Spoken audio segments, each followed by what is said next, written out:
요한계시록 12장입니다. 요한계시록 12장.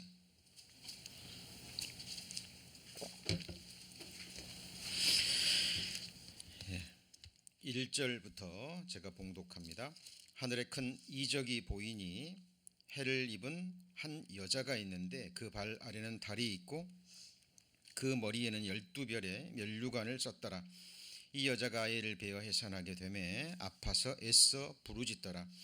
하늘에 또 다른 이적이 보이니 보라 한 큰 붉은 용이 있어 머리가 7이요 뿔이 10이라. 그 여러 머리에 7 면류관이 있는데 그 꼬리가 하늘별 3분의 1을 끌어다가 땅에 던지더라.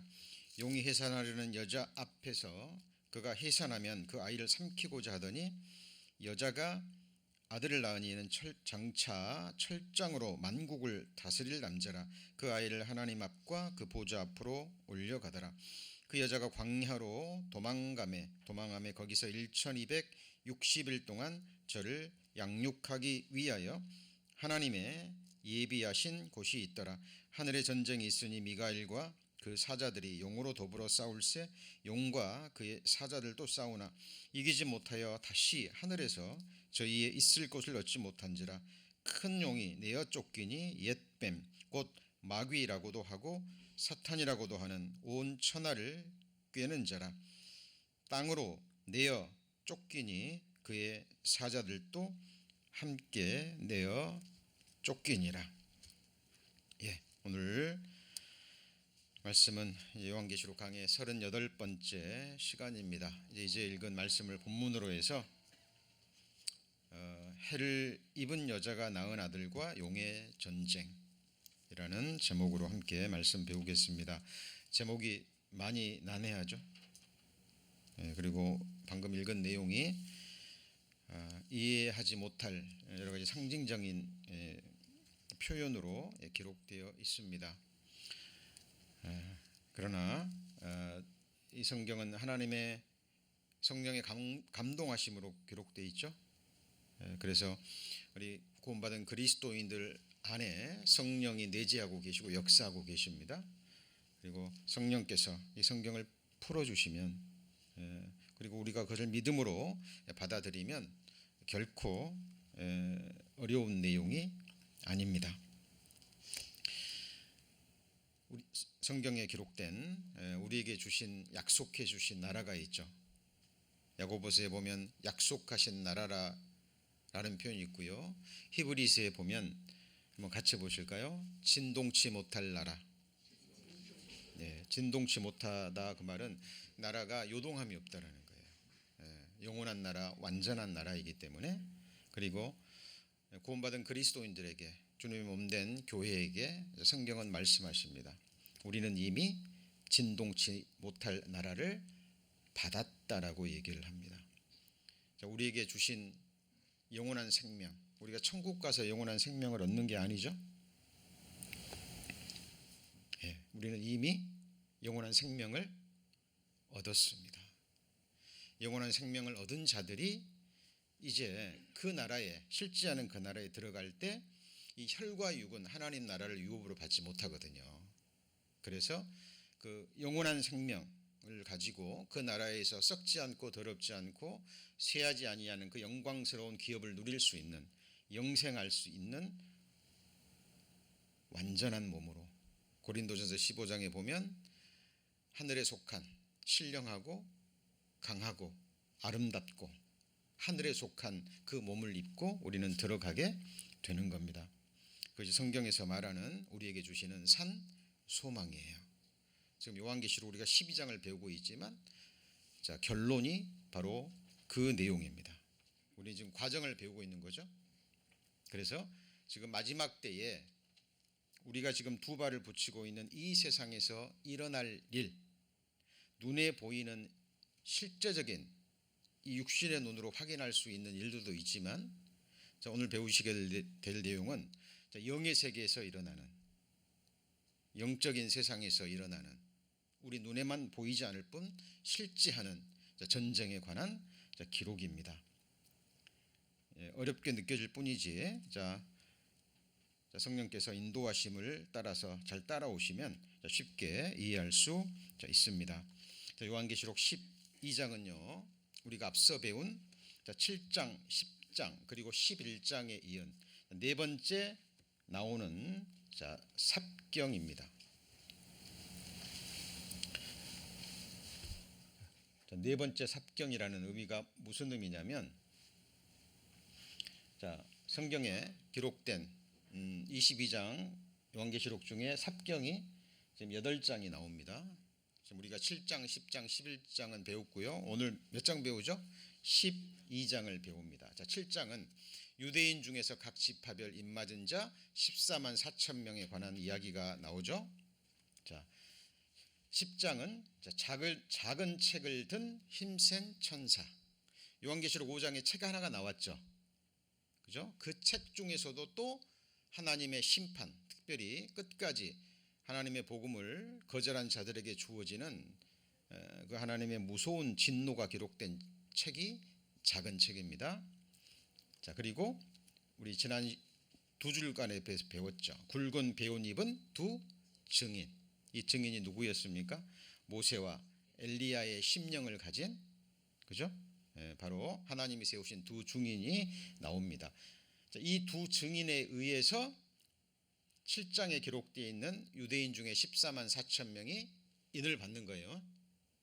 두 증인이 증거하는 말씀을 듣고 구원을 받고 이 사람들이 또 유대인과 이방인들에게 복음을 전하는 겁니다.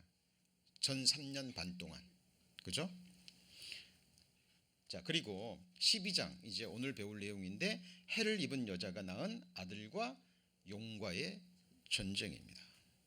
그렇다면 해를 입은 여자가 의미하는 바는 무엇일까요? 가톨릭에서는요 이 해를 입은 여자를 누구라고 하나요? 마리아라고 합니다. 잘 아시겠지만 가톨릭에서는 일반 교인들의 성경 해석을 허락지를 않습니다. 그리고 교황을 중심으로 한 로마 교황청, 공회라고 그래요. 공의회라고도 하는데 거기에서 교황을 중심으로 한 추기경들 그 모임이 있거든요. 거기서 성경 한 구절을 놓고 거기서 해석을 합니다. 그럼 그게 교리가 되고 그게 진리가 되는 거예요. 그것이 온 로마 가톨릭을 따르는 온 세상 모든 교인들에게 그것이 전달돼요. 반기를 들 수가 없습니다. 그런데 가톨릭 교회사를 보면 교황도 인간이죠. 그래서 여러 가지 죄를 짓고 허물이 보이고 합니다. 그러니까 교황권에 대한 침해가 계속 들어오니까 1870년도에 교황 무호설이라는 교리를 반포를 해요. 교황 무호설이 무엇입니까? 교황은 틀림이 없다는 겁니다. 예수님을 대신하는 하나님의 대리자이기 때문에 교황은 잘못이 과오가 없다라는 말도 안 되는 교리를 반포합니다. 그렇죠? 1870년도니까 벌써 100 몇 년밖에 안 됐죠? 네. 그리고 그것을 따라갑니다. 어리석은 자는 온갖 말을 믿으나 라고 잠언에 기록되어 있죠. 어리석은 자는 뭘 믿어요? 온갖 말을 다 믿습니다. 그냥 여과 없이 받아들입니다. 그거는 멸망의 지름길입니다. 사도행전 17장에 사도 바울이 베레아 사람과 데살로니가 사람들을 비교했죠. 베레아 사람은 데살로니가에 있는 사람보다 더 신사적이어서, 신사적이라는 말은 우리말로 신사적이라고 번역이 됐습니다만 원어적인 의미는 고귀한입니다. 그러니까 하나님 보시기에 정말 고귀한 마음, 성경을 임하는 자세입니다. 그게 뭐냐면 한번 같이 해보실까요? 이것이 그러한가 하여.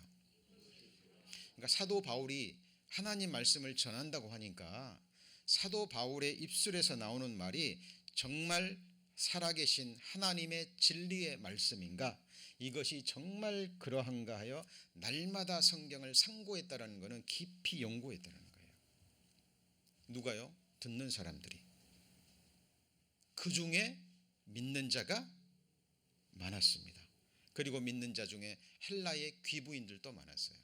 그 당시 헬라의 귀부인들은 철학에 굉장히 관심이 많았습니다. 지식도 있고 재물도 있고 권세도 있고 시간도 있고. 헬라의 귀부인들의 어떤 고상한 취미 생활이 뭐였냐면 새로운 철학, 사상, 인생론 이런 것들이었어요. 그래서 모여서 그런 얘기를 주고받고 토론하고 변론하고. 그런데 그들의 마음을 끌지를 못했습니다. 잠깐 흥미를 끌었다가 철학이란 게 본래 그렇죠. 뭔가 깊이가 있는 것 같고 뭔가 좀 그렇지만 깊이 들어가면 들어갈수록 답이 있어요, 없어요? 없습니다. 사도 바울이 전하는 말을 듣고 살아계신 하나님의 말씀, 유일무이하신 천지를 지으신 사람에게 생명과 호흡과 만물을 주시고 인간 역사를 주관하시고 생사화복을 주관하시는 전능자의 살아계신 말씀이라고 전하니까 그 헬라의 귀부인들이 이것이 정말 그러하냐. 그리고 날마다 성경을 깊이 연구했다고 얘기합니다. 그리고 그들이 정말 믿는 자가 됐어요. 크리스찬이 된 거죠. 우리도 마찬가지입니다. 성경을 배울 때 들으시면서 이것이 정말 그러한가 따져보고 다른 성경과 비교해보고, 그리고 나서 성령의 인도하심을 받잖아요. 그러면 성경이 성경을 조명합니다. 그리고 그 성경을 세워줘요, 서로. 그리고 정확하게 구약 성경 전체는 예수 그리스도 한 분만을 증거합니다. 신약 성경도 물론 예수 그리스도 한 분만을 증거해요. 그리고 예수 그리스도를 알고 믿게 되면 누구를 알고 믿게 되는 겁니까? 예수 그리스도를 보내신 성부 하나님을 알고 믿게 되는 거예요. 그리고 예수 그리스도를 알고 믿게 되면 예수 그리스도를 증거하는 성령 하나님을 알고 믿게 되는 겁니다. 예수님은 오직 아버지의 말씀만 전했고 성령 하나님은 오직 예수 그리스도만을 증거해요. 그렇죠? 그러니까 예수를 보는 것은 하나님을, 성부 하나님을 보는 거죠. 그리고 예수 그리스도를 아는 것은 예수 그리스도만을 증거하는 성령 하나님을 아는 겁니다. 자, 그러면 해를 입은 여자가 마리아가 되어버리면 무슨 문제가 생기냐면요, 저기 보시면 6절입니다. 6절. 그 여자가 어디로 도망가요? 광야로 도망가며 거기서 1260일 동안 저를 양육하기 위하여 하나님의 예비하신 곳이 있더라. 마리아가 광야로 도망간 적이 없죠. 그렇죠? 그리고 1260일 동안 정확하게 3년 반 동안, 그죠? 하나님의 보호를 받는 일이 있을 수 없습니다. 자, 잘못된 해석이라는 걸 분명히 알 수 있고요. 자, 그리고 또 다른 해석 중에 하나가 이 해를 입은 여자가 교회라는 거예요. 교회. 자, 교회가 돼버리면 무슨 문제가 돼버리죠? 이 여자가 아들을 낳았다 그랬죠. 이 아들이 누구냐면 만국을 철장으로 다스릴 예수 그리스도를 가리키는 겁니다. 그럼 교회가 예수를 낳았나요? 아니죠. 예수님이 핏값을 주고 교회를 사셨고 예수님이 교회를 세워가시죠. 그죠? 잘못된 겁니다. 그렇다면 해를 입은 여자는 누구인가 하는 거예요.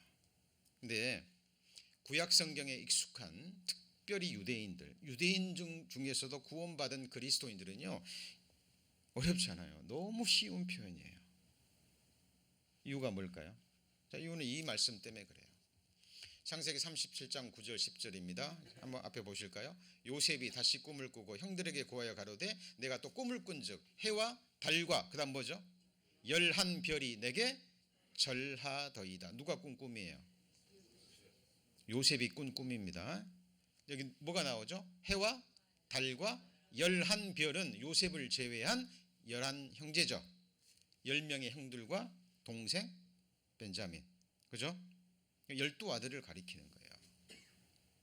자, 해를 있고 발에 달이 있고 그리고 12별이 있다는 것은 유대인들은 이 성경 딱 읽으면 누구 생각나요? 요셉이 꾼 꿈이 생각나요. 자, 하나님이 아브라함을 낳고 하나님이 아브라함을 선택하시고 아브라함이 누구를 낳아요? 이삭을 낳고 이삭이 야곱을 낳고 야곱이 12아들을 낳아서 12아들이 12지파의 시조가 되는 거예요. 해, 달, 야곱과 그의 아내 라헬인가요? 리브가인가요? 네? 리브가. 그리고 낳은 12아들, 곧 이스라엘 민족이 되는 거예요. 자, 그러면 이 해를 입은 여자는 누구죠? 이스라엘 민족인 거예요. 이스라엘 민족을 상징적으로 나타내는 표현입니다. 유대인들은 이거 딱 보면 바로 아는 겁니다. 아, 이스라엘 민족, 야곱과 그의 아내와 12아들, 그를 통해서 조성된 하나님의 백성, 이스라엘 민족을 의미한다라는 걸 바로 압니다. 그러면 이스라엘 민족이 누구를 낳았어요? 아들을 낳았다 그랬죠. 그렇죠? 이 아들이 누구죠? 예수 그리스도인데, 그가 바로 여자가 낳은 아들, 곧 철장으로 만국을 다스릴 남자, 이렇게 되어 있죠. 자, 구약 성경은 한마디로 누구를 증거합니까? 예수 그리스도를 증거합니다. 그 중에서도 시편 2편에 보면 이런 표현이 나와요.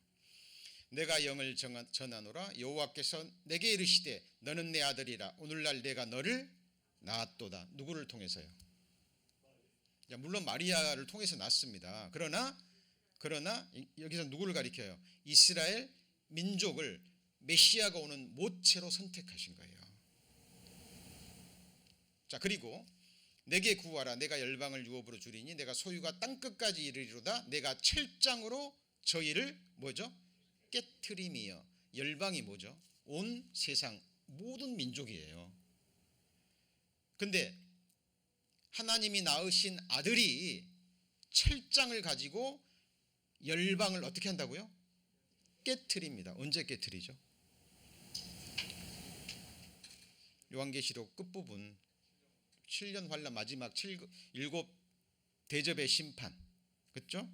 그때 공중 재림하시고 그 다음에 지상 재림하시면서 온 세상 나라를 깨트리고, 그리고 이 땅에 예수 그리스도의 나라를 이 땅에 세우시는 거예요. 그게 바로 천년 왕국입니다.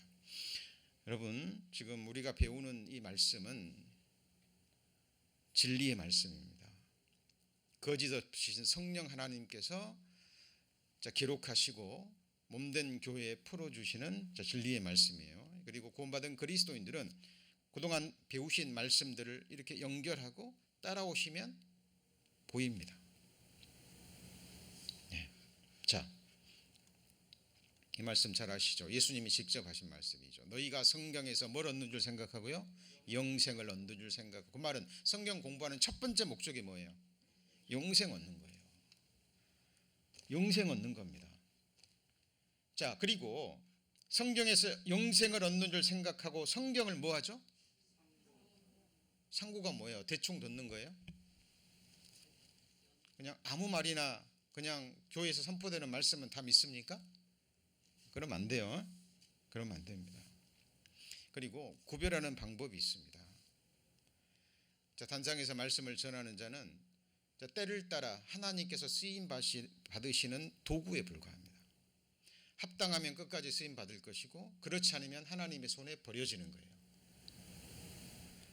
예수 그리스도를 가리키는 손가락에 불과합니다. 도구에 불과해요. 예. 손가락을 봐야 됩니까? 손가락이 가리키는 대상을 봐야 됩니까? 예, 오직 예수 그리스도인 거예요. 그러니까 성경을 배운다는 것은 그 누구를 배우는 거죠? 예수 그리스도를 배우는 거예요. 그러면 성경에서 영생을 얻는 방법은 뭐죠? 영생은 유일하신 참 하나님과 그의 보내신 자 예수 그리스도를 아는 것입니다. 알고 믿는 거예요. 그분이 누구인지, 나와 무슨 관계가 있는지, 그분이 나를 위해서 행하신 일이 무엇인지 성경에 밝히 기록되어 있거든요. 그 성경을 따라가셔야 됩니다. 그래서 구약 성경, 예수님이 이 말씀하실 때 신약 성경 있어요, 없어요? 없어요. 그럼 뭘 말하는 거죠, 여기서? 오직 구약 성경이에요. 그럼 구약 성경은 누구를 증거해요? 나를 증거한다는 거예요, 예수님이. 그죠? 예수님은 누구죠? 메시아죠. 그리스도입니다. 구세주예요. 자, 그러면 구약 성경에 계시된 것은 곧 한마디로 메시아의 점진적 계시입니다. 잘 따라오셔야 됩니다. 자, 아까 해를 입은 여자가 누구라고요? 이스라엘 민족. 하나님이 이스라엘 민족을 선택하신 이유와 목적이 뭐냐면 이스라엘 민족을 통해서 하나님이 누구를 낳으셔요? 아들 예수 그리스도를 낳으시려고 모체로 선택하셨어요. 또 하나는 이스라엘 민족의 역사를 통해서 하나님의 살아계심을 증거하기 위해서. 그래서 이사야 43장 10절에 너희는 같이 해보세요. 너희는 나의 증인 나의 종으로 택함을 입었나니 이는 너희로 나를 알고 믿으며 내가 그인 줄 너희로 깨닫게 하려 함이라. 나 외에 다른 이가 없느니라. 나 외에 구원자가 없느니라. 이스라엘의 하나님이 바로 저와 여러분의 모든 인생들의 누가 되셔요? 구세주가 되는 거예요. 메시아. 우리 성도님들이 안고 있는 모든 문제를 해결해 줄 수 있고 영원한 생명, 영원한 복, 영원한 나라를 값없이 은혜로 주실 수 있는 전능자 누구시죠? 예수 그리스도인 거예요. 정확하게 알고 믿으셔야 됩니다. 그래서 성경에 메시아의 점진적 계시라고 나옵니다. 구약 성경은 결국 예수 그리스도를 직접 간접적으로 증거합니다. 예를 듭니다. 첫 번째가 이 말씀이죠. 창세기 3장 15절에 내가 너로 여자와 원수가 되게 하고, 지금 누구한테 하는 말이에요? 사탄, 뱀에게, 뱀 속에 들어가서 아담과 하와를 유혹해서 넘어뜨린 사탄에게 지금 하는 얘기입니다. 내가 너로 여자와 원수가 되게 하고 너의 후손도 여자의 후손과 원수가 되게 하리니 여자의 후손은 내 머리를 상하게 할 것이요 너는 그 발꿈치를 상하게 할 것이니라. 여기서 여자의 후손은 누굴까요? 예수 그리스도입니다. 예수는 남자의 씨를 통해서 온 게 아니죠. 처녀 마리아의 몸을 잠깐 빌어서 성령으로 잉태하셔서 이 땅에 오신 분, 여자의 후손이에요. 남자의 씨가 아니에요. 그러면 이 여자의 후손은 누구를 가리키죠? 메시아, 예수 그리스도. 이걸 신학에서는 원시 복음이라고 얘기합니다. 처음으로 메시아를 간접적으로 증거하는 것입니다. 그럼 여자의 후손은 네 머리, 뱀의 머리. 십자가에 못 박혀 돌아가신 것을 발꿈치를 상하게 하신 거예요. 그죠? 근데 예수님은 발꿈치를 상하시면서 십자가에 돌아가시면서 사탄의 머리를 깨뜨리셨죠. 맞습니까? 이게 십자가에서 일어난 일입니다. 자, 그리고 그 다음에 12장에 보면 내가 너로 큰 민족을 이루고, 누구죠? 아브라함. 내게 뭘 주어요? 복을 주어. 내 이름을 창대케 하리라. 너는 복의 근원이 될지라. 너를 축복하는 자에게는 내가 복을 내리고 너를 저주하는 자에게는 내가 저주하리니 땅의 모든 족속이 너를 인하여 뭘 얻어요? 복을 얻을 것이니라. 잘 보세요. 하나님이 아브라함을 선택하신 이유와 목적이 무엇입니까? 그럼 이 속에 저와 여러분, 우리 성도님들 한 분 한 분이 계셔야 안 계셔요? 계셔 안 계셔요? 계시잖아요. 그게 뭐죠? 땅의 모든 족속. 하나님은 나를 보신 거예요. 그러니까 아브라함을 선택하실 때 하나님은 누구를 생각하신 거예요? 나를 생각하신 거예요. 내게 뭘 주시려고요? 복 주시려고. 이 복이 뭘까요? 영생의 복, 하나님의 자녀되는 복, 천국에서 영생 영원히 복되게 사는 이 복을 주시려고 누구를 선택하신 거예요? 아브라함을 선택하신 거예요. 자, 하나님이 행하시는 일은 주도 면밀하십니다. 우리 인생들처럼 그냥 즉흥적으로 생각하고 행하시는 분이 아니에요. 하나님은 완전하신 분입니다. 그래서 성경을 구속의 드라마라 그래요. 누구를 구속해요? 나 한 사람. 자, 이 메시아에 대한 이 계시가 이제 구체적으로 됩니다. 첫 번째, 아브라함의 후손으로 와야 되죠. 맞습니까? 그러면 아브라함의, 여기 보면 너로 말미암아 복을 받는다 그랬죠. 그랬잖아요. 내가 땅의 족속이, 모든 족속이 누구를 인하여? 여기서는 아브라함으로 나오죠. 맞습니까? 자, 근데 아브라함이 하나님 말씀을 믿었죠. 그리고 이것이 구체적으로 보세요. 또 누구로 말미암아요? 시로. 지금 누구한테 말하냐면 아브라함에게 하시는 거예요. 아브라함이 이삭을 바치고 나서 하나님이 칭찬하시면서 네가 독자 이삭을 아끼지 않았으니 내 씨로 말미암아 천하 만민이 뭘 얻어요? 복을 얻으리니. 자, 이게 점진적 계시입니다. 창세기 3장에는 여자의 후손 맞죠? 이게 억지 해석인지 성경을 따라가면 이게 자연스럽게 나오는지 분별하셔야 돼요. 여인의 후손 맞습니까? 그 다음에 누구예요? 아브라함의 후손. 근데 아브라함으로 인해서 복을 주는데 그것이 그 다음에 아브라함의 씨로 말미암아. 아브라함의 씨 누구죠? 예수 그리스도. 자, 이게 또 구체화됩니다. 그럼 이 복이 무엇이냐? 17장에 내가 내 언약을 너와 내 대대 후손의 사이에 세워서, 이 언약은 아브라함과 아브라함의 후손과의 세운 언약이죠. 맞습니까? 자, 그런데 성경에 표면적 유대인이 아니에요. 이면적 유대인이 참 유대인이. 할례는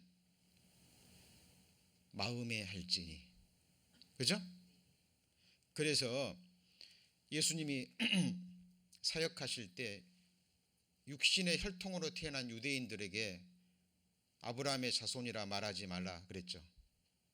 하나님이 이 돌들로도 아브라함의 자손이라 하신다 그랬죠. 이게 신약 성경에 와서 밝히 드러나죠. 아브라함의 진짜 후손은 누구예요? 믿음의 후손. 아브라함이 뭘 쫓아갔죠? 같이 해보시죠. 12장에 아브라함이 말씀을 쫓아갔고, 우리 성도님들 누구를 쫓아가십니까? 말씀을 쫓아가시는 거예요. 사람을 쫓아가는 게 아닙니다. 교파 따라가는 것도 아니고 교단 따라가는 것도 아니고 목사 따라가는 건 더더욱 아니에요.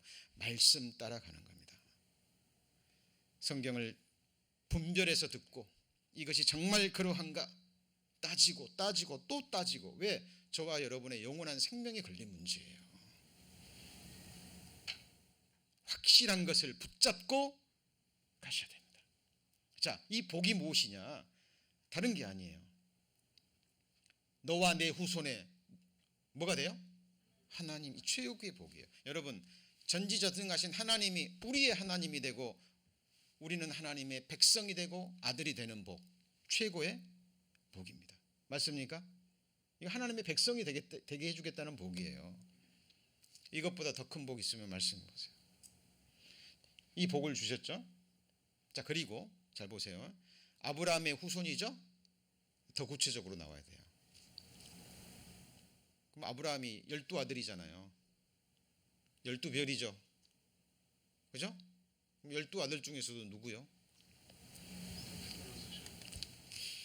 창세기 49장에 홀이 뭐냐면 왕이 가지고 있는 권위의 상징이에요. 지팡이.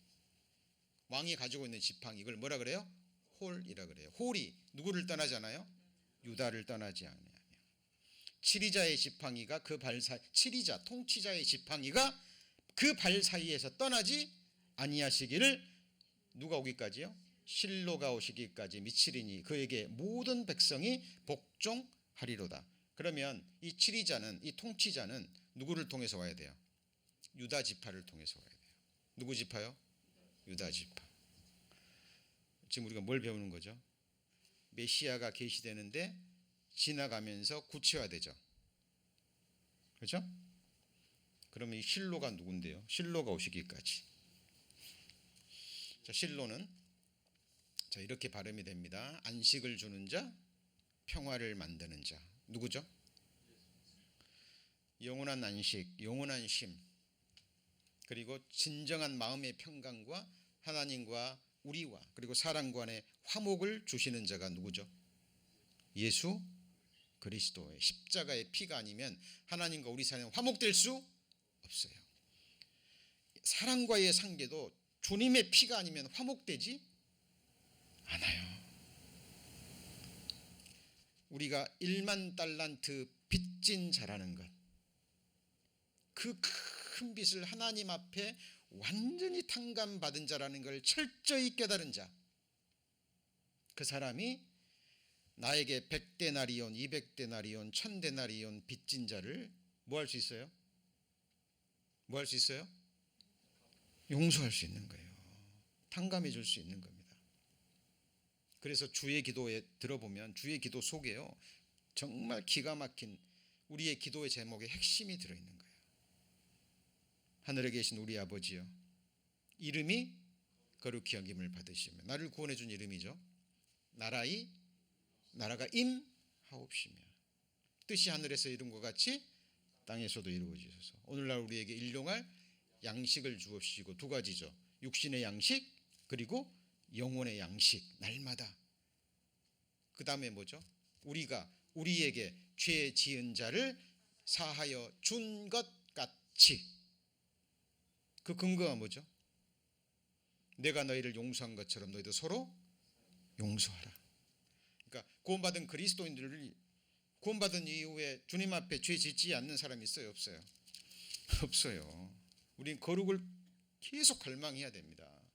죄에서 구별되기를 계속 갈망해야 되지만 온전한 사람은 있을 수가 없는 거예요. 그러니까 우린 생활 가운데 계속 죄를 지어가요. 이 죄는 그 죄를 깨닫고 회개하고 버리지 않으면 교제가 막히죠. 그러니까 우리가 계속 돌아보고 하나님 앞에 자백하고, 그죠? 이미 영원한 속죄를 받은 거지만, 이미 용서받은 죄지만 다시 내가 그 죄를 자백하는 거예요.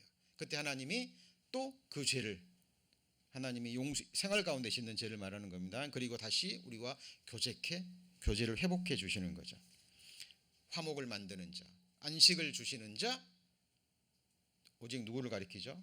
예수 그리스도입니다. 그럼 실로는 누구를 가리켜요? 예수 그리스도가 누구 지파에서 와요?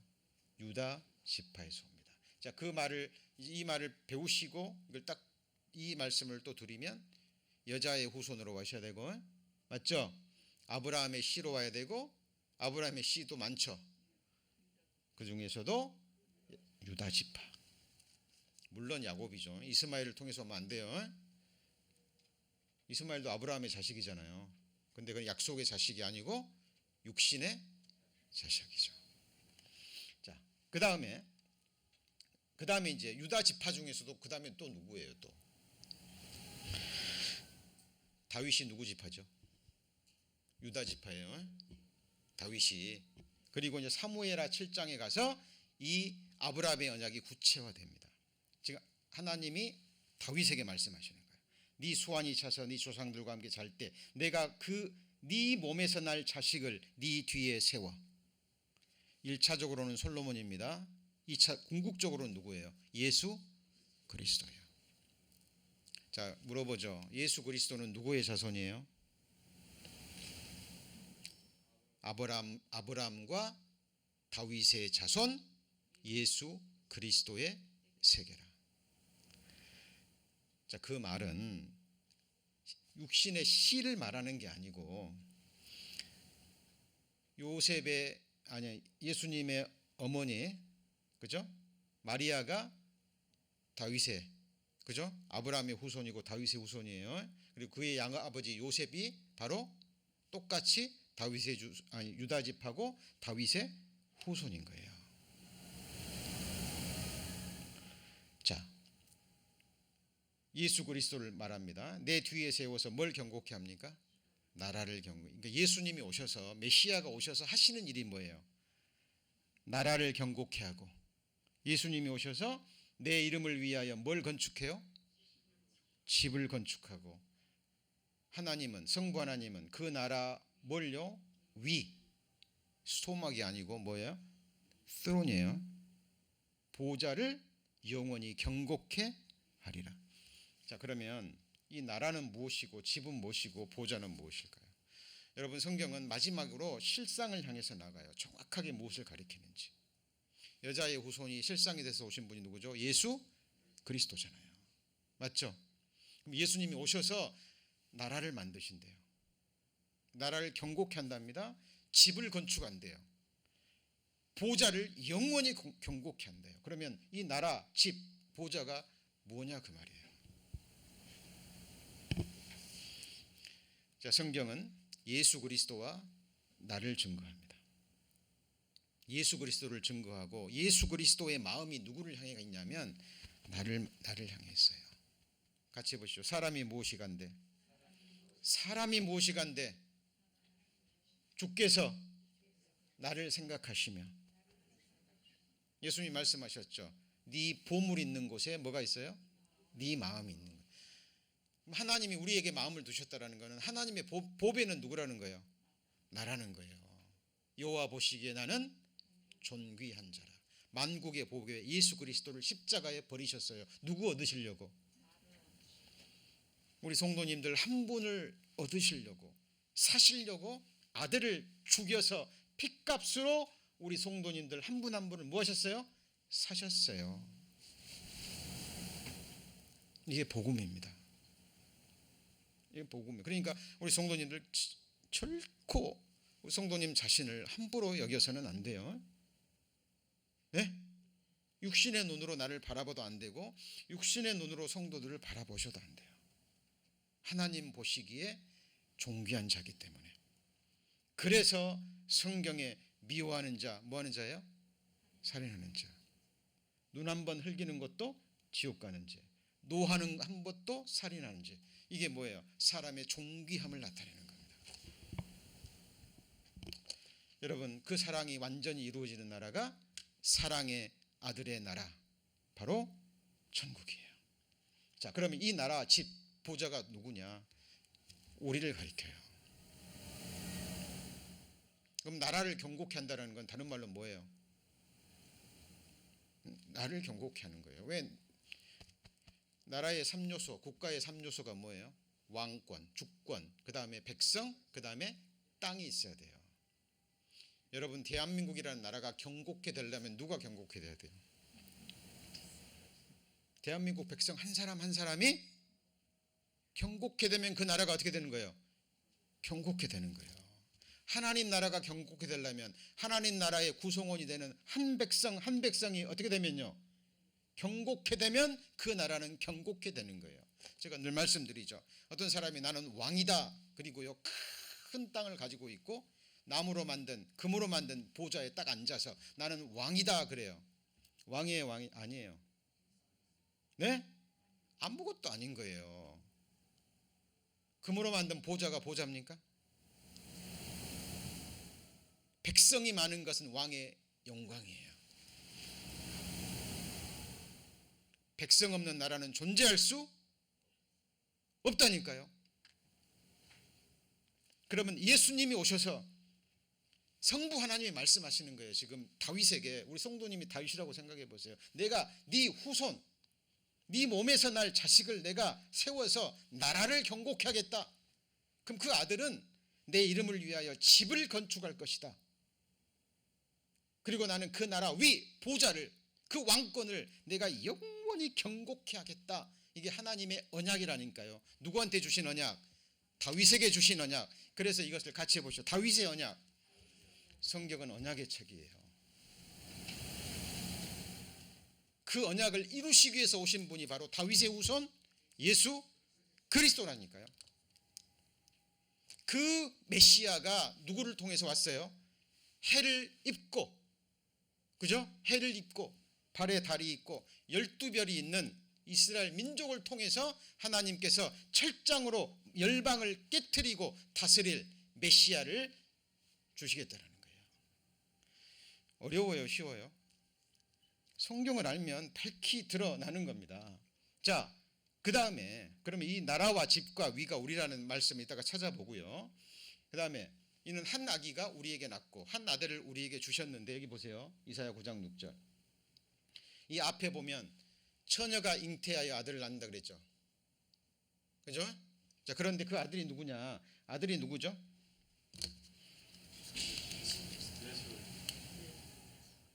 아들을 주셨어요. 하나님이 세상을 이처럼 사랑하사, 세상에 누구를 사랑했어요? 나를 사랑하사 독생자를 주셨죠. 맞습니까? 죽는데 내어주신 거예요. 살리기 위해서. 근데 그 업계는 정사를 메웠고 정권입니다. 가분먼트. 이름은 기묘자라 놀라우신 지혜자 전능하신 하나님이에요. 누가요? 아들이, 아기가. 영존하시는 아버지라 평강의 뭐죠? 왕이라. 정사와 평강의 더함이 무궁하며 또 어디에 앉아서요? 어디에 앉아요? 다윗의 보좌에 앉아서. 이게 아까 사무엘하 7장에 나오는 뭐죠? 네 위를 경고케 하리라. 그 나라를 경고케 하고 지금 이로 영원토록 공평과 정의로 그걸 보존하실 것이라. 만군의 여호와의 열심히 이를 될까요, 안 될까요? 여러분, 전능자가 열심으로 이루시는데 될까요, 안 될까요? 되는 거예요. 지금 구약시대 마지막 시대까지 하나님이 하시는 일은 이거예요.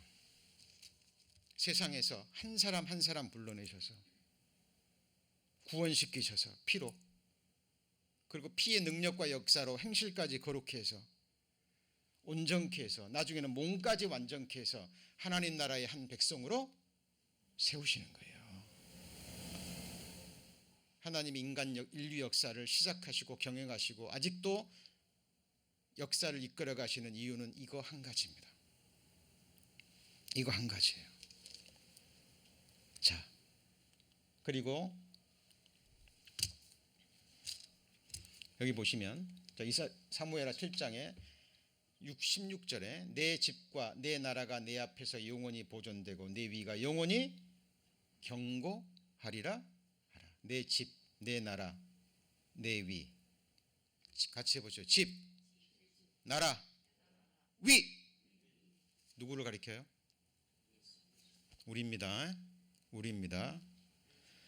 자, 이 근거가 되는 말씀은 곧 나옵니다. 자, 그래서 구약 성경에 이어지는 마태복음 1장 1절이 뭐죠? 아브라함과 다윗의 자손 예수 그리스도의 족보라 그 말이에요. 세계라 그 말은. 그러니까 아브라함의 언약을 이루시고 다윗에게 주신 언약을 이루시기 위해서 오신, 같이 해보시죠. 약속하신 자손. 구약 성경에서 그렇게 증거하시던 메시아가 진짜로 오신 거예요. 이것이 네 개의 복음서. 마태, 마가, 누가, 요한. 그죠? 족보의 얘기입니다. 누가복음 1장에서는 저가 큰 자가 되고 지극히 높으신 이의 누구죠? 아들이라 일컬을 것이요 주 하나님께서 그 조상 누구의 위요? 다윗의 위. 그러니까 예수 그리스도는 왕인 거예요. 영원한 나라의 왕권. 성도님들은요, 그 나라를 다스릴, 같이 해보시죠, 왕들. 안 믿겨지십니까? 성경에서 그것을 말하는 거예요. 우리 성도님들이 앉을 자리가 어디예요? 지금은 불편한 이 의자에 앉아 계십니다만 나중에 앉을 자리는, 같이 해보시죠, 아버지의 보좌. 왜요? 왕권이니까, 왕들이니까. 자, 갈라디아 3장 13절에 그런즉 율법은 무엇이냐? 범법함을 인하여 더한 것이라. 천사들로 말미암아 중보의 손을 빌어 베푸신 것인데, 같이 읽습니다. 약속하신 자손이 오시기까지 있을 것이라. 율법은, 약속하신 자손이 오시면 율법은 없어지는 거예요. 왜? 율법을 완성하셨으니까. 십자가에 죽으심과 동시에 우리를 저주케 하는 율법을 십자가에 못 박으시고 도말하셨다 그랬죠. 여러분, 성경을 정확하게 보시고 우리가 받은 소망, 이게 영생의 소망이 그냥 인간들이 만들어낸 희망상이냐 아니면 거짓이 없으신 하나님의 진리의 말씀이냐, 이거 따지고 또 따지셔야 돼요. 주님 앞에 갈 때까지, 호흡이 주어지는 순간까지 우리 자신의 구원의 확증과 우리 장래를 확증하고 가셔야 됩니다. 여러분, 천하보다 귀한 것이 내 영혼이죠. 맞습니까? 여러분이 영혼이 구할 곳이 어디입니까? 내가 죽으면 어떻게 되죠? 살아있을 때 확증하셔야 됩니다. 그런 자녀들에게는 죽음이 두려움의 대상이 아닌 거예요. 악인은 환난에 엎드러지나 의인은 죽음에도 뭐가 있어요? 소망이 있나니라. 죽는 날이 태어난 날보다 더 낫고 better. 자, 자유함 속에 살 수 있는 겁니다. 자, 그럼 이 나라와 집과 보좌가 무엇인지 성경은 보입니다. 어렵잖아요. 너희는 택하신 족속이요 왕 같은 뭐예요? 제사장들이요 거룩한 뭐죠? 나라라니까요. 누가요? 너희가. 베드로 사도가 지금 성도들에게 너희는 누구냐? 너희의 정체성, 너희는 택하신 족속, 미리 야심을 따라 용원전에 창세전에 택하신 족속, 왕 같은 뭐예요? 제사장들이 하는 일은 하나님을 영원히 기쁘게 섬기는 일이에요. 감상과 기쁨으로 찬양하고 섬기고 그와 함께 교제하고, 그 다음에 그의 소유된 뭐예요? 백성이니 거룩한 나라입니다. 성도들이 나라라니까요. 자, 그리고 베드로가 주는 그리스도시요 살아계신 하나님의 아들이니이다. 내가 내게 이르노니 너는 베드로라. 내가 이 반석 위에 뭘 세워요? 조금 전에 그랬죠. 네 몸을 통해서 난 자식을 통해서 그가 나라를 경고케 할 것이고, 같이 해보죠. 내 이름을 위하여 집을 건축할 것이요. 누가요? 다윗의 후손 예수 그리스도가 내 이름을 위하여 뭘 건축해요? 집을 건축합니다. 우리 성도님들 지금 누구 이름으로 모이셨어요? 예수님의 이름으로.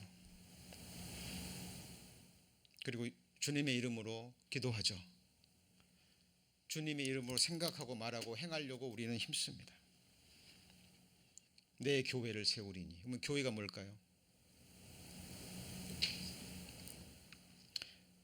제가 요즘 산책하면서 계속 이 말씀을 반복해서 암송하면서 갑니다. 주는 그리스도시요 살아계신 하나님의 아들이니이다. 믿음을 고백해요. 왜요? 이 믿음의 고백 위에 하나님이, 예수님이 내가 내 교회를 세우리니 그랬죠. 음부의 권세가 이겨요, 못 이겨요?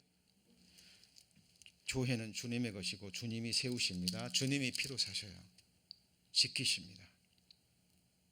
악한 자가, 성경에 보면 같이 보시고, 악한 자가 만지지도 못하느니라. 실제로요, 제가 이제 한국에 있을 때 실제로 귀신 들린 사람하고 3사람 정도 상담해서 2사람이 구원을 받았는데요. 귀신이 계속 괴롭히는 거예요. 딱 구원받고 나자 한순간에 악한 자들이 만지지도 못합니다. 잠을 20일, 30일, 한 달, 2달 동안 안 자도요 피곤하지가 않아요. 천안에서 포도원을 경영하시던 분이었는데요. 사단에게 쓰임받아서 500만 원짜리 굿부터 시작해가지고 1000만 원, 2000만 원짜리, 5천만 원짜리 이 굿비가 계속 올라가는 거예요. 몸이 아픕니다. 굿을 하면 나아요. 한 달, 2달 있다가 또 아파요. 굿하면 또 나아요. 한 달 안 아프다가 2달 아프다가 6개월 안 아프다가 6개월 지나면 또 아파요. 점쟁이 또 찾아갑니다. 이번에는 1억짜리 해야 됩니다. 그래요. 계속 장난치는 거죠. 실제로 정신병이 있고요. 정신적인 문제가 있는 사람이 있고 실제로 귀신 들린 사람이 실제로 있습니다. 성경에 귀신 들린 이야기가 나와요, 안 나와요? 왜요? 사실이니까 그러는 거예요. 그러나 그런 사람들이 딱 거듭나고 나고 성령이 딱 들어가면 악한 자가 만지지도 못합니다. 실제로 그래요. 왜요? 주님의 것이니까. 누가 지켜요?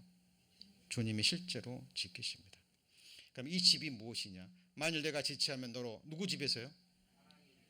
자, 예수님이 뭘 건축한다고요? 내 이름을 위해서 집을 건축하는데 그 집이 뭐예요? 하나님의 집에서 어떻게 행하여야 할 것을 알게 하심이, 이 집은 살아계신 하나님의 교회요. 그럼 교회가 뭐예요? 하나님의 집이라니까요. 진리의 기둥과 터니라. 집은 집인데 뭘로 세워진 집이에요? 진리로 세워지는 집이에요. 진리가 누굽니까? 예수 그리스도. 그래서 주님이 주님이 피로 사신 교회에서는 항상 예수 그리스도가 선포돼요. 우리가 그를 뭐해서요? 전파해요. 우리 성도님들의 지금 영육간의 모든 문제, 이 세상이나 영혼에서 문제를 해결하실 분은 오직 누구죠? 예수 그리스도 한 분밖에 없습니다. 사람은 할 수 있어요, 없어요? 못합니다. 여러분, 이 믿음에서 흔들리면 넘어지는 거예요. 자, 그리고요, 잘 보세요. 고린도 3장 9절은 더 구체적입니다. 우리는 하나님의 동역자들이요. 사도 바울이 하는 겁니다. 너희는 하나님의 밭이요. 하나님의 뭐예요? 다시 합니다. 그러면 너희는 성도들이죠. 성도는 하나님의 밭이요. 그 말은 하나님의 일하시는 일터요. 그 말이에요. 그리고 너희는 하나님의 뭐예요? 우리가 누군데요? 자, 처치 에브리원. 건물이 교회입니까? 우리가 교회입니까? 교회죠. 하나님이 이 건물에 거하셔요? 성도님들 심령 안에 거하세요? 그럼 우리가 누구 집이에요? 하나님의 집인 거예요. 이 말을 어려운 말로 하나님의 성전이라고 그러는 거예요. 맞죠? 그렇죠? 이 교회는 주님이 세워갑니다. 자, 그리고 잘 보세요. 우리가 보좌입니다. 제가 그랬죠. 어떤 왕이 큰 넓고 넓는 정말 좋은 땅에서 금과 다이아몬드로 만든 의자 만들어 놓고 내가 왕이다 그러면 그것이 보좌냐고요? 아니죠. 아니죠? 자, 근데 백성들이요, 10억 명이 있다고 해보죠, 실제로. 근데 왕이 무서워요. 왕으로 안 섬기면 막 탄압하고 밥도 안 주고, 그죠? 그러니까 섬기기는 겉으로는 섬기는데 속으로는 마음속에는 왕이 아니에요. 그 백성들의 마음에 겉으로는 왕일지 모르지만 진짜 왕입니까? 아니죠. 맞죠? 영국에 여왕이 있습니다. 그 백성들의 진짜 그 마음 보좌에 여왕이 왕으로 앉아 있을까요? 자, 지금 제가 뭘 말하는 거죠? 하나님이 내 위를 견고케 하리라. 네 보좌를 견고케 하리라. 그럼 이 보좌가, 위가 뭐냐는 거예요. 금으로 만든 자리입니까? 어디예요? 우리 마음이에요. 믿음으로 말미암아 그리스도께서 너희 어디예요? 마음에 계시게 하옵시고. 우리 성도님 마음의 중심에 왕이 누굽니까?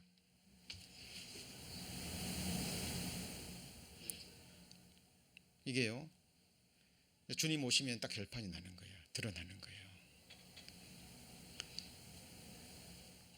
자기를 섬겼는지, 돈을 섬겼는지, 교단을 섬겼는지, 교파를 섬겼는지, 목사를 섬겼는지, 교주를 섬겼는지, 아니면 성경이 증거하는 나의 창조주, 우리의 구주, 우리의 왕 예수 그리스도를 섬겼는지, 그때가 되면 이게 드러납니다. 그때가 되기 전에 우리는 계속 주일마다, 매일 수요일마다 우리가 모일 때마다 모여서 이걸 확인하는 거예요. 만왕의 왕 예수 그리스도. 그죠? 자, 저희가 마음에 누구 두기를 싫어해요? 하나님 두기를 싫어합니다. 누가요? 믿지 않는 자들. 마음 가장 깊숙한 곳에 예수님이 거하는 걸 싫어해요. 왕 되기를 싫어하는 사람들이죠. 복음서에 나오죠. 어떤 사람이 왕위를 받으러 많은 나라 갔다 오죠. 그죠? 그리고 왕 되기를 싫어하는 사람이 죽임을 당합니다.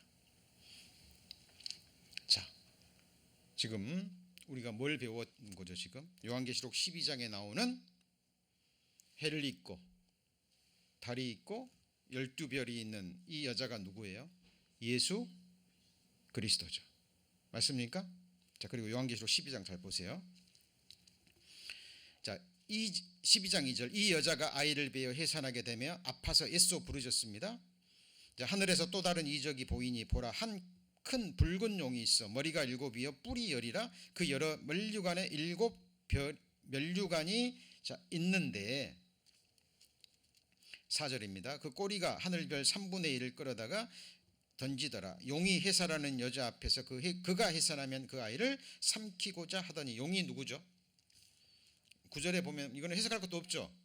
큰 용이 내어 쫓기니 옛뱀 곧 누구예요? 마귀. 용은 누구예요? 사탄.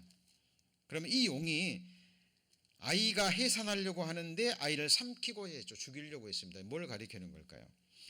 자, 동방 박사들이 예수님이 별을 보고 와가지고 예수님께 경배하라고 그러니까 헤롯 왕이 그 이야기를 듣고 죽이려고 하죠. 그죠? 죽이려고 하잖아요. 그리고 2살 아래에 있는 남자아이들을 실제로 다 죽여버리잖아요. 근데 하나님의 도우심으로 피신하죠. 그죠? 예수님, 용은 아는 거예요. 이 사탄은 아는 거예요. 하나님의 이 구속의 드라마를 계속 구속의 드라마를 이게 이어지지 못하도록, 그죠? 마리아가 난 메시아랑을 알고 헤롯을 통해서 죽이려고 했는데 못 죽였죠. 그죠? 그리고 나중에 이제 예수님이 공생애를 사실 때 대제사장들, 서기관들, 바리새인들 통해서 백성들을 미혹시키셔서 돈을 좋아하는 유다를 사용하셔서 예수님만 십자가에 죽이면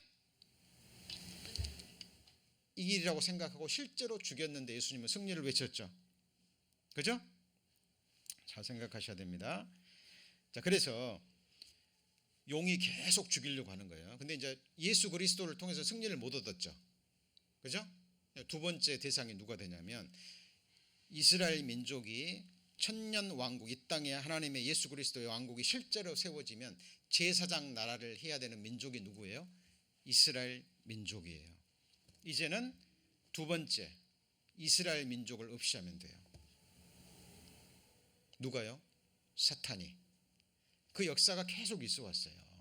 여러분 히틀러를 통해 히틀러가 했던 게 뭐예요? 유대인들을 이 땅에서 멸절시키자. 그게 슬로건이었습니다.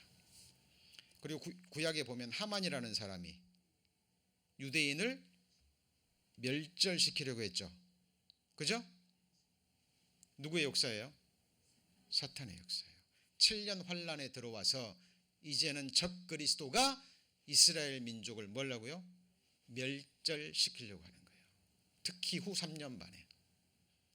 이때 이 여자가 7년 환란 속에 딱 들어가면 이제 특별히 구원받은 이제 성도들은 둘 중에 하나요. 죽어서 순교를 당하던가 아니면 뭐 해야 돼요? 도망가야 됩니다.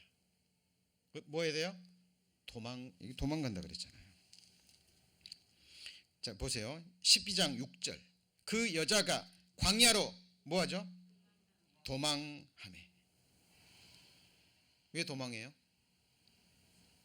이 용이 죽이려고 하니까, 적 그리스도를 통해서 죽이려고 하니까 도망합니다. 도망하는 장소가 예비됐다 그랬죠. 자, 여자가 광야로 도망하며 거기서 1260일 동안 후 3년 반이에요. 후 3년 반 동안 저를 양육하기 위하여 하나님의 예비하신 곳이 있습니다. 이 예비하신 곳 보스라라는 지역인데 다음에 공부합니다. 자, 그리고 거기 보시죠. 12장 3절. 하늘에 또 다른 이적이 보이니 보라 한 큰 붉은 용이 있어 머리가 뭐예요? 7 뿔이 10이라. 그 머리에 7 면류관이 있습니다. 자, 이게 짐승, 이게 사탄인데 이 용이요 머리가 7이에요. 뿔이 10이죠. 그럼 머리가 7, 뿔이 10이라는 게 뭘까요? 자, 요한계시록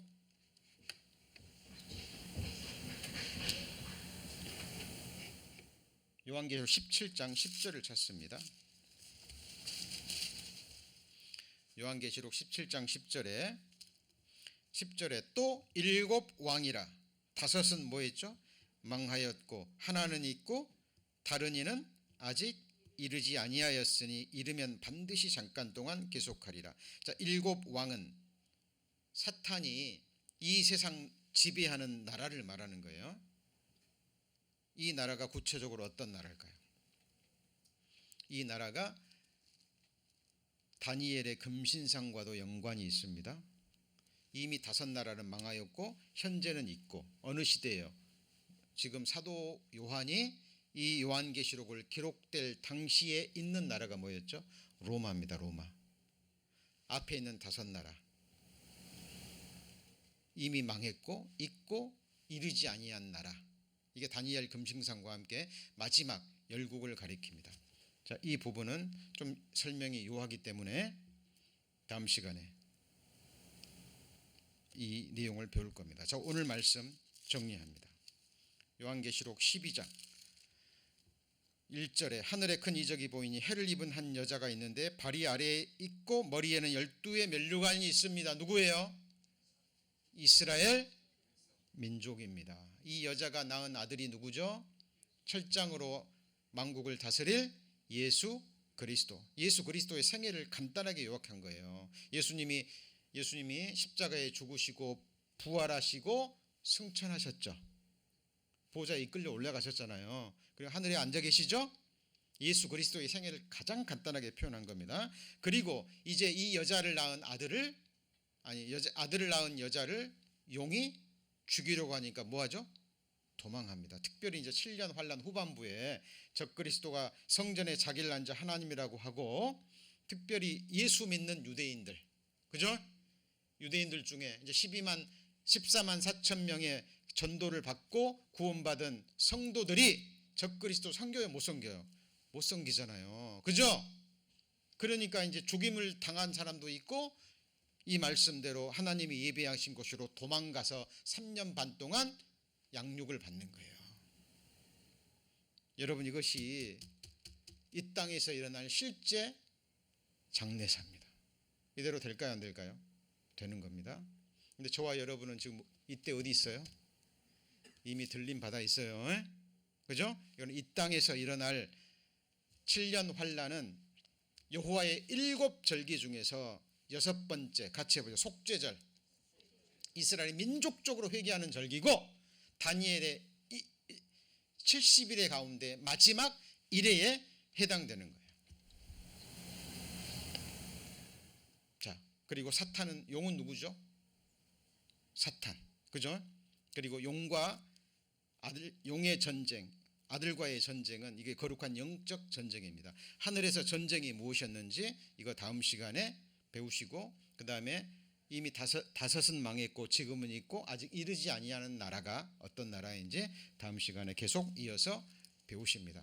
자, 어렵지 않습니다. 그리고 이제 계속 배우다 보시고 그러면 또 이제 배우신 걸 또 잊어버리시죠, 그죠? 예. 근데 또 배우다 보면 또 반복해서 나오고 또 생각이 나시고, 그리고 또 유튜브 올라가시면서 다시 한번 들으시면 또 생각이 날 겁니다. 그리고 궁금한 점이 있으면 언제든지 또 개인 질문하시고요. 그렇게 해서 우리 성경을 바르게 알아가는 성도님들 되시길 기도드립니다. 기도하시겠습니다.